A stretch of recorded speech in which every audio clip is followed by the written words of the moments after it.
it to adapt it into this five-series limited series? Yeah, it was hugely difficult. It was the hardest job I've ever had. I mean, the novels are 1,000 pages, and you have 5 hours of screen time, so you have to be quite tough with the material.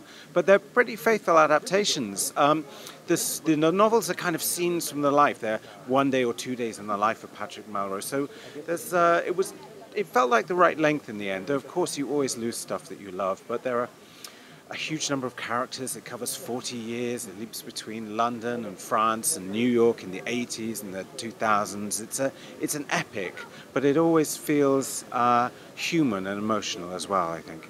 Well, of the 5 novels, was there one that you really particularly favored when you were writing it, that you enjoyed? I love them all, and I've lived with them now for 5 years. I had them on audiobook, and I used to just walk around London with them playing in my ears. So at various times, I loved each of the books.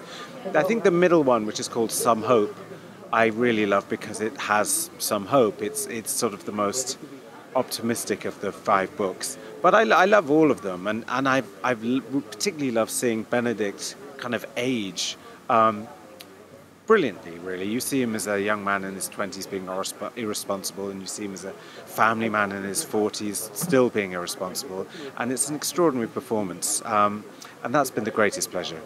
Well, I got to see some of the episodes, and they were brilliantly done. I love the transitions. Did you know how Benedict was going to act, especially during the drug use scenes or the quaaludes? Yeah. Did you have him just improv that, or did you have it specific? He did a lot of research. I don't mean hands-on research. I mean he talked to a lot of people, and he was very responsible about that and took it very seriously. So he really did ask the right questions.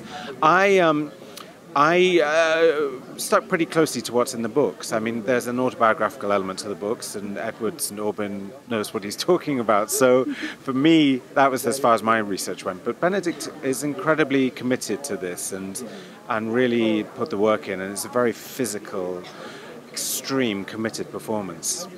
Well, you've done a lot of adaptations. Bridget Jones' Baby's my favorite. But you've done so many adaptations. Is there one that you've been looking forward to since you completed this one? This was always my dream adaptation. I've done a lot of 19th century novels. I've done the Thomas Hardy twice now, and I still love Thomas Hardy. I'd love to go back and do maybe one more big Victorian epic. But I'm actually a novelist myself, and I'm really desperate to get back and write my own book, so I'm going to be doing that for the next year or so. Thank you so much, and I love the novel Us. Oh, thank you very much. That's very kind of you.